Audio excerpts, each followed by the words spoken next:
চীনকে আফিম খাওয়ায় বুত কইরা রাখা হইতো।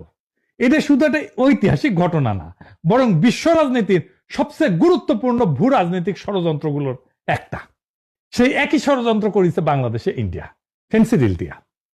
18 এবং 19 শতকে ব্রিটিশরা ইন্ডিয়া থেকে আফিম চীনে পাচার করত।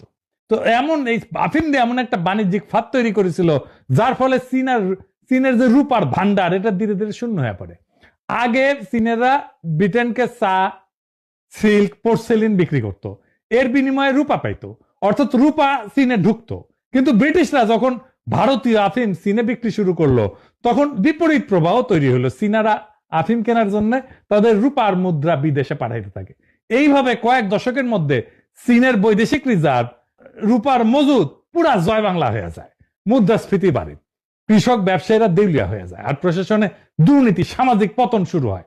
ফলে চীনের অর্থনৈতিক এবং নৈতিক কাঠামো ভেঙে পড়ে এবং মানুষকে মানসিকভাবে বশীভূত করে ফেলে। যখন চীনের সম্রাট এই মাদক বাণিজ্য বন্ধ করতে চায়, তখন ব্রিটেন বাণিজ্যের স্বাধীনতার অজুহাতে যুদ্ধ চাপায়, যা ইতিহাসে আফিমের যুদ্ধ নামে পরিচিত।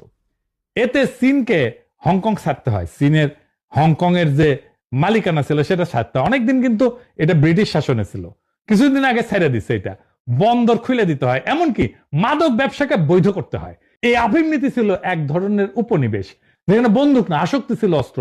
চীনারা আজও ওই সময়কে এক শতাব্দীর অপমান বলে মনে রাখে এবং তাদের বর্তমান রাষ্ট্রীয় নীতি গড়ে উঠছে এই প্রতিজ্ঞায়, আর কখনো আমাদের জাতিকে আফিম খাওয়ায় ঘুম পাড়ানো যাবে না।